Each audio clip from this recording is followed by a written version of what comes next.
team? Welcome to another video with Cluster Reloading Supply. This is Oscar, I'll be your host today. In this video, we're going to be speaking about the topic of bullet setback, specifically with the 9mm, which is one of the most popular cartridges being reloaded out there. Myself, I shoot about 400 or 500 a month, so I'm constantly reloading this and coming across little hiccups here and there with either the dies, the brass, the bullets, the powder, the primers, etc. For this one in specific, I want to talk about bullet setback. And for those of you that don't know what bullet setback is, this is pretty much bullet setback. So you'll notice the cartridge here didn't actually grip the bullet. The bullet recessed into the cartridge with minimum force. Minimum force, I'm talking about like using a finger or two and putting a little bit of pressure, and the bullet would recess. Also, for safety purposes, I am using a deep prime brass. So this is not loaded ammunition. This is just a brass and a bullet, just to showcase the condition that I want to discuss in this video. So this is a little bit dangerous because it can lead to changes in the chamber pressure. Sorry, might affect your barrel, might affect your gun. Who knows? Essentially, at the end of the day, what you want to do is reload as close as to manufacturing standards as possible in order to, maintain accuracy, repeatability, and the quality of the product. The usual suspects that I've come across that will lead to bullet setback, as far as like the brands, the brass brands, are going to be Blazer, Spear, and Federal Cartridge. All of these companies, I think it's one company. They just make multiple ammunition, or I believe CCI makes Spear and Blazer. Federal Cartridge makes Federal Cartridge. Either way, they like to manufacture the cartridge with the wall thickness on the lower end of the spectrum. Typical wall thickness that you see on 9mm is going to be between 13 and 14 thousandths. On Federal Cartridge, Blazer, and Spear, you will typically see about 10 or 11 thousandths. That is well within standards. However, you are losing some material, which in turn is making the diameter bigger on your brass. Even though you resize it, once you see the bullet, which is going to range typically between 354, 356. If you're buying the standard 115 grain, 124 grains, 9mm, typically coming through 55 plus or minus 1,000. So that will lead to the recess condition that I just showed you right now. Okay, real quick, just to kind of reemphasize on like the wall thickness aspect of the process that I was telling you guys about. This is I found my micrometer here. So this is a Blazer brass, and I'm definitely miking this around, well, you can see it's reading 10 thousandths on that thimble. So if you guys don't have one of these micrometers, I do recommend you guys getting it, especially if you're reloading 9mm. If you're reloading or resizing 300 blackout or manufacturing 300 blackouts, this come in pretty handy. So you got a ball one end of the anvil and a flat anvil on the other side, and this will pretty much pick up the wall thickness of any brass that you throw at it. So pretty cheap. I say about 25 bucks, but I say it's a good price or peace of mind and making sure the work that you're doing is safe and reliable. So that was the Blazer. Let's take a look at the thickness for a Remington Peter. So I got a Remington Peter piece of brass here. Let's mic that one, and I'm getting about 13 and change. Sorry, this kind of looks backward because the angle of the camera, but that line is a little bit beyond 13 thousandths. So that is the typical thickness that you'll find on conforming brass, or brass that does not need to be ran through undersized sizing die. I got back here my Hornady loader, progressive loader. It's been through me through highs and lows. I love the machine. I've been using it forever, and I loaded thousands and thousands of rounds, not only pistol but also rifle. We're going to be going through a couple of examples so you can see how following the process will still lead to this condition. You want to trust your process, but you also want to verify your final product. The last thing you want to do is have a problem. First and foremost, safety that will ruin your day, that will lead to injury, that will damage your guns, that will damage your barrel, etc., etc. So this is just something I wanted to discuss that some people might be aware, some folks might not be aware, and also how you can prevent this or how can you mitigate this. You might have 1,000 rounds of spear or blazer or factory cartridge or federal cartridge laying around. That doesn't mean you got to throw them away. There is a way to kind of mitigate this condition by purchasing some. They're called undersized dice. I'm going to show you in a couple minutes how they work, but first and foremost, I want to show you the typical condition that you'll see and how you can test your product to make sure that the bullet is gripping correctly and the brass is not weak and is holding to the bullet as it should. Right now, my Hornady progressive loader, I'm using 3 stations. You might not be able to see the third one in the back, but this is usually a crimping station. So those of you that are familiar with this equipment, it's 5 stations. So on this one, I will usually have the resize going on here, but since my brass already resized through my Dillon processing equipment, I don't have to do that anymore. So I do have the mouth expander, and the mouth expander is essentially going to help the bullet seat while you're reloading, so you don't have to like shuffle around or make a mistake, crack your brass, damage your bullet, etc. Um, it will slightly bell the mouth of the case enough to where the bullet is just going to rest in there, and it will allow you to sit it in place and set the height correctly. And this is for your bullet station. So on this one, you are setting and sitting the bullet to the desired height. And finally, once again, this is the crimp station. You want to use as little of a crimp as possible. You don't want to over crimp the brass because the over crimp brass might lead to uh, damaged bullets or out of tolerance condition where once you're done with processing the brass, then your brass is not going to be able to go or to function on a go no go gauge. It's going to jam on your barrel, it's going to jam on your gun.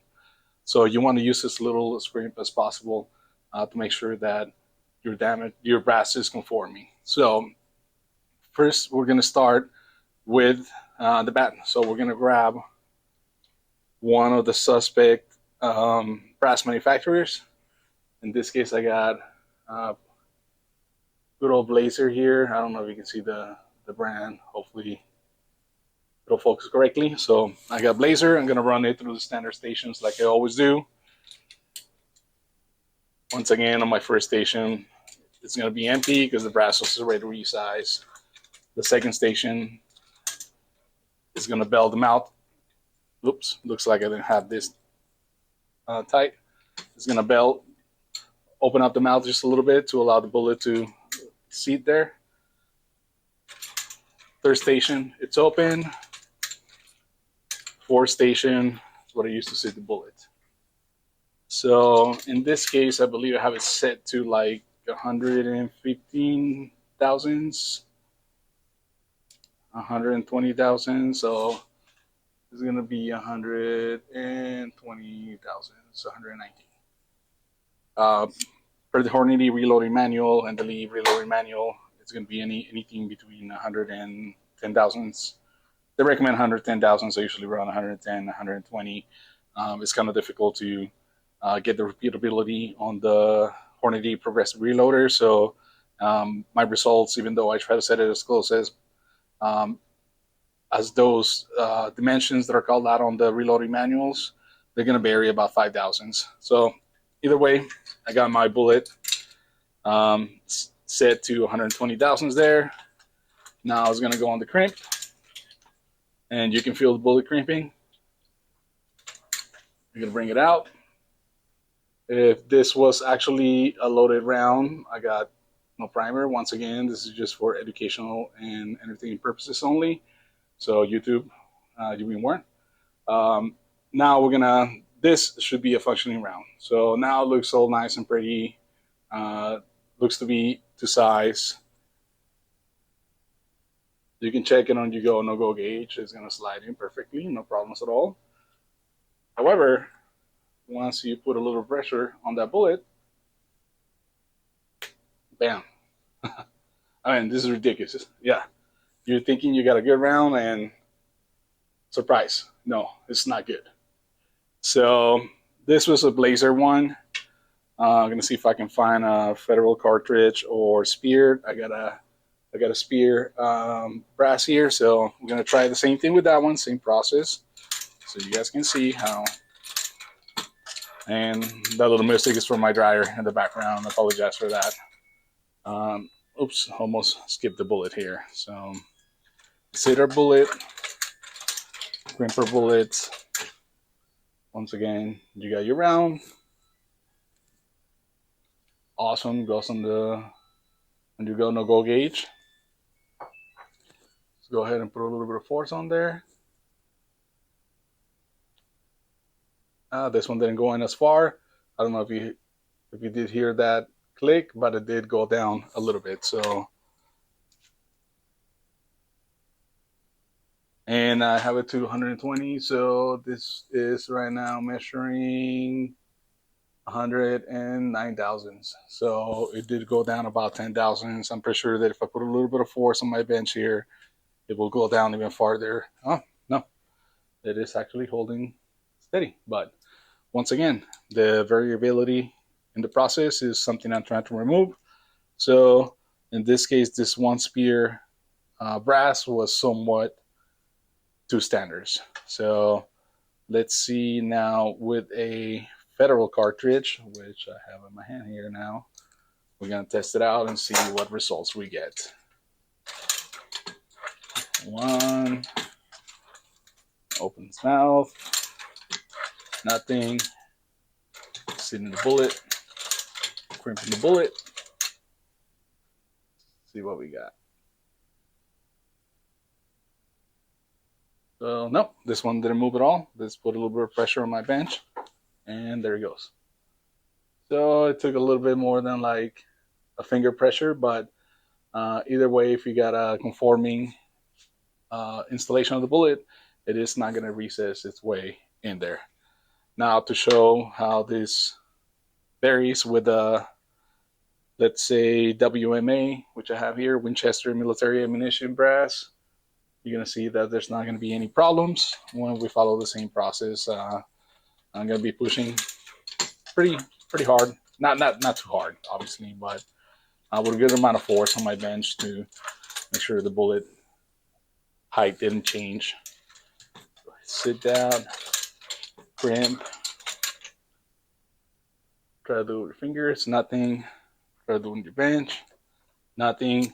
And I'm sitting on a stool with wheels, so I push enough to where I'm gonna just roll off slightly, and that's gonna be pretty much my test. And voila, 119 thousandths. So yep, this is one of the good ones. So that is the difference between the Spear, Federal cartridge, and Blazer. 100% of the time, you are going to see these on Blazer. About 80% of the time, 80 through 90 on Spear, and about 60%, 70%, you're going to see that on the Federal cartridge. Now, I am going to set up another die, which is the undersized die. I'm going to show it to you guys real quick. So I'll come back in a second. Okay, now I got my Lee undersized die, and the U is for undersized. So what this die does is it sizes brass about 3 thousandths tighter than the nominal sizing brass die that you see out there. And the reason being is the low wall thickness of the suspect brass that we're dealing with. So you pretty much want to decrease the diameter of the brass so the bullet will sit correctly and will crimp correctly and won't slide down. We're gonna we're gonna put this in here, my first station, because these are gonna, need to be resized. And the way we deal with this in cluster reloading supply when we're separating brass and remanufacturing is that we actually identify those three brands, Federal Cartridge, Spear, and Blazer, separating from the lots. We run a lot of under the nominal standard sizing die, and then we throw on the undersized die to address those three brands in specific and make sure the consistency, repeatability, and quality of our product is there for you guys to enjoy. So, okay, so now I have my size, my undersized die in my reloading press. Got a couple cartridges here of Blazer and kind of going to go through all the same steps that I did before with the exception of resizing this brass. So resize, open or bell the mouth. Let's go ahead and set the bullet and crimp it.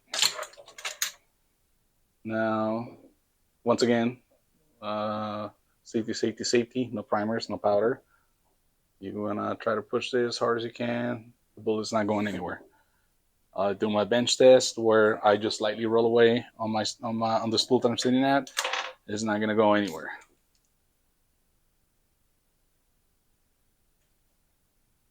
And right now it's reading bucket and blaze at 123 thousandths. So, yep, this is pretty much gonna solve your problems as far as dealing with this particular brands of brass. And once again, we can do another one real quick. Undersize it. Open the mouth a little bit for bullet sitting.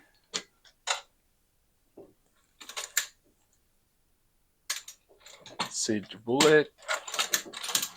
Crimp it. You got a conforming bullet. You can check it on your go, no go gauge. It's still going to go in smooth.